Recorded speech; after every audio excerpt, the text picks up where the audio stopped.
And now, it's time for another Dice Tower review with Ryan Metzler. Hey everybody, it's Ryan Metzler here again, and today we're going to take a look at Hexover, probably one of the more complex games in the Maranda line of two-player abstracts. This game is much in the line of Othello or Yinch, or other games in which you're trying to manipulate your pieces in order to flip over other pieces belonging to your opponents, usually in order to get a certain number of pieces in a row. So real quick, we'll take this box, we'll open it up, and we'll take a look at what's inside. We'll see how the game plays, and then we'll come back here and get my final thoughts on Hexover.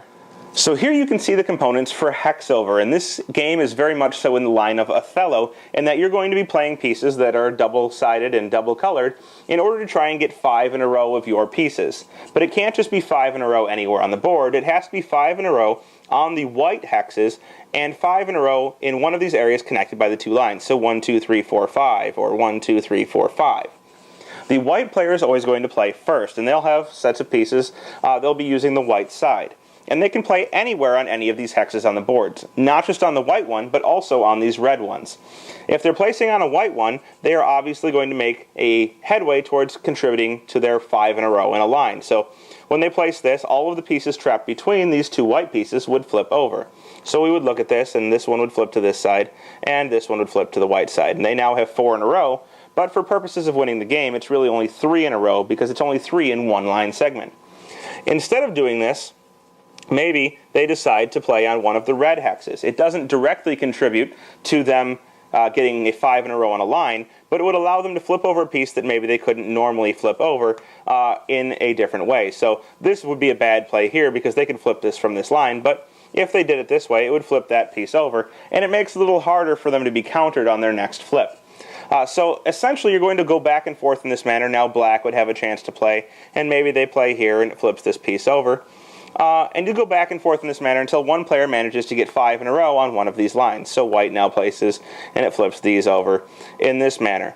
And then black places like this, and it flips those over. You get the idea. You're going to go back and forth, flipping pieces over, until one player manages to complete a full line of 5, either from the center out or along one of the edges, and that player will be the winner. Well, there you have it. That is Hexover. As I said, very similar to Othello. But the part of it that I do like more than Othello, well, lots of parts, but the main part that I like more than Othello is simply the fact that you have those kind of wasted spots that you can play on. They have no effect on you winning the game, but they do allow you to flip over other pieces that may help you. So you're kind of placing a piece without furthering yourself directly, but may indirectly further your goal by flipping over other pieces that aren't directly in line with the piece that you just placed. So overall, a better game than Othello. I think I might like Yinch from the Gip line a little bit better, but a decent game and a beautiful table piece by Maranda Games. Thanks for watching our review today. For more information about board games, as well as the #1 board game audio podcast, check out Dicetower.com for reviews, interviews, and more. I'm Eric Summerer, and you've been watching The Dice Tower.